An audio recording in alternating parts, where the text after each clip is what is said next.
Olha só, o Evair, ele protocolou ontem à noite esse pedido para o Hugo Mota para transformar o mandato, pode baixar, transformar o mandato do Eduardo Bolsonaro num mandato remoto, tá? A fim de que ele possa retomar, né, o desempenho do seu mandato, que ele está licenciado nesse momento, tá certo? Ele está licenciado, então é uma forma dele exercer o mandato dele estando fora, tá? Tem tecnologia, tem tudo para isso. O Evair cita dispositivos regimentais da Casa e o princípio da preservação da representatividade parlamentar, bem como o respeito à liberdade de expressão e à atuação política de deputados que foram democraticamente eleitos.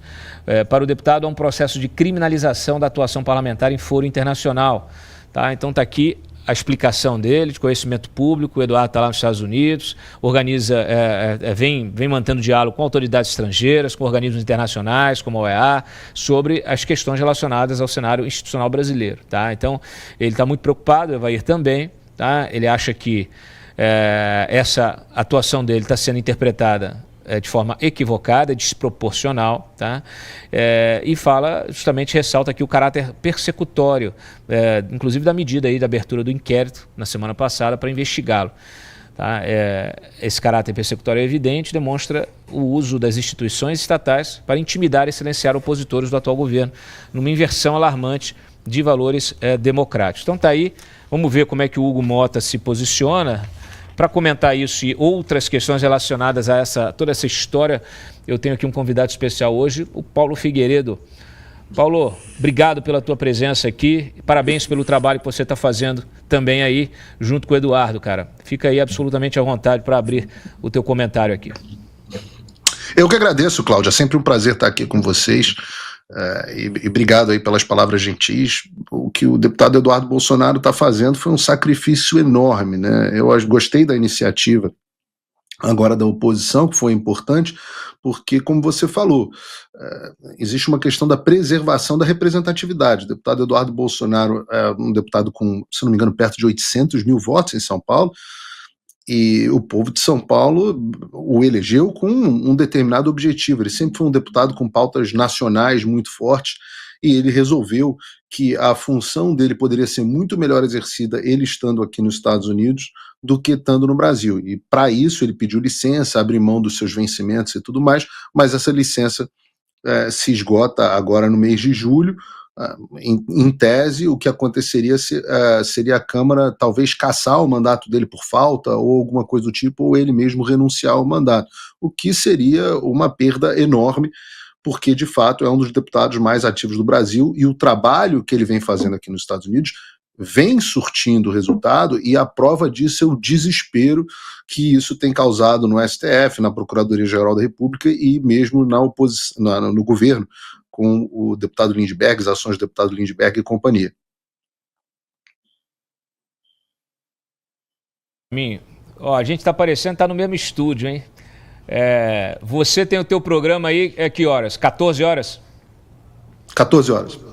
Recomendo. Não, é 15 horas. 15 horas. 14 horas minha aqui dos Estados Unidos e 14 horas dos Estados Unidos e 15 horas do Brasil.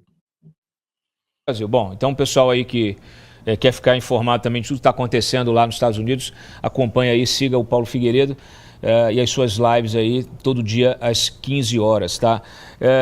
Figueiredo, a gente viu aí nesses últimos dias o Eduardo virou, claro, um protagonista desse processo. Aí a gente tem uma imprensa que diz que o problema que quem realmente está tracionando toda essa articulação são as big techs. A gente tem muita gente, eu vi críticas suas nas redes sociais a parlamentares e outras lideranças políticas da própria oposição que estão quietas, ninguém fala nada, ninguém agradece, ninguém elogia, ninguém apoia, né? Tira aí o Evair, tem pouca gente que está a fim de comprar a briga pelo Eduardo Bolsonaro, que naturalmente está fazendo esse papel. A relação do Eduardo Bolsonaro com integrantes do governo americano, do Partido Republicano, é antiga, todos nós sabemos, conhecemos, né? Ele preside inclusive a CEPAC, e claro, Naturalmente, ele é beneficiado, essa articulação é beneficiada por um alinhamento, um realinhamento dessas Big Techs com o governo Trump. Isso aí não temos dúvidas.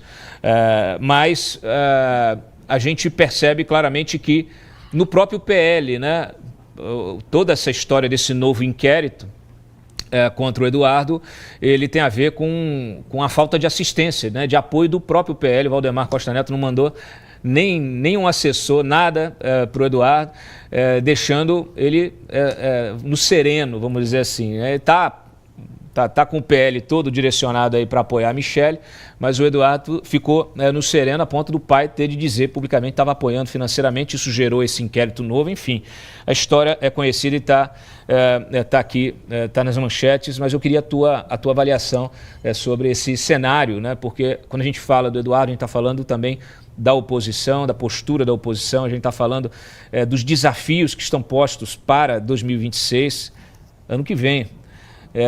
E que tipo de oposição a gente vai ter, né, afinal de contas? Olha, são perguntas muito boas, Cláudio. A imprensa está vivendo um dilema que é, ao mesmo tempo, chamar o Eduardo Bolsonaro de traidor da pátria e dizer que ele merece ser processado e tudo mais, porque as ações dele estão causando as sanções.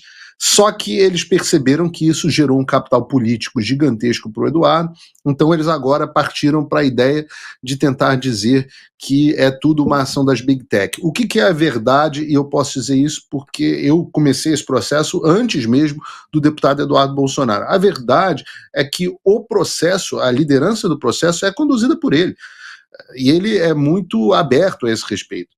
As Big Tech, elas não têm essa relação tão boa com o governo Trump como as pessoas imaginam, não. Há um certo diálogo, mas há uma certa inação. É claro que como o governo brasileiro, no caso principalmente o Supremo Tribunal Federal, resolveu entrar numa sanha de censura completamente descontrolada, a ponto de responderem às medidas de sanção do Departamento de Estado, agendando para amanhã a volta, né, a continuidade do julgamento sobre o Marco Civil da internet, que na prática censura completamente as redes sociais, isso gera um apoio das Big Tech para ações contra o Supremo Tribunal Federal. Mas é muito mais um papel acessório do que o papel que envolve a produção das sanções, que é uma coisa muito trabalhosa. Eu digo que Eduardo e eu já tivemos na Casa Branca quase uma dúzia de vezes. No Congresso dos Estados Unidos, certamente mais de uma dúzia de vezes. É um processo que exige produção de documentos, que exige convencimento, que exige exposição dos fatos, exposição de contexto, e ajuda muito. Eu acho que o Eduardo e eu temos duas posições muito icônicas, porque eu sou um jornalista exilado do meu país, perseguido, processado, bloqueado, com contas congeladas, passaporte cancelado, mandado de prisão, tudo em cima de mim, e o Eduardo, ao mesmo tempo, é um deputado federal, na verdade, o deputado federal mais votado da história do Brasil, na eleição anterior, filho do presidente Bolsonaro, que está tendo que ficar nos Estados Unidos em exílio por ameaças à situação dele. Então, é óbvio que isso dá lugar de fala, né? Nós chegamos lá dizendo, olha, nós somos a prova da ditadura, analise os nossos casos. E os americanos têm um misto de familiaridade, porque muitas das acusações, muitas das formas de ataque que esse, digamos assim, establishment utiliza contra o Bolsonaro e os seus aliados é o mesmo que foi utilizado com Donald Trump, e muito disso é também surpresa, porque a extensão desses ataques é muito maior no Brasil. Eles nunca imaginaram ver o que aconteceu com um jornalista americano, o que aconteceu comigo. Nunca imaginaram ver com um deputado o que aconteceu com o Eduardo. Então, eles entendem do que se trata, mas se surpreendem com a intensidade da coisa. E no Brasil, Cláudio, você citou bem a parte política, eu acho um pouco enojante ver deputados que alguns eu considero amigos, que simplesmente não se manifestam sobre esse assunto.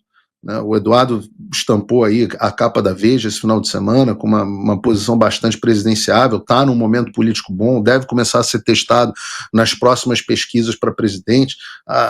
Engajamento nas redes sociais em torno dele é absolutamente incrível, e por conta de uma divisão política que existe hoje dentro da oposição, baseada praticamente em vaidade, alguns resolvem não colocar o nome do Eduardo.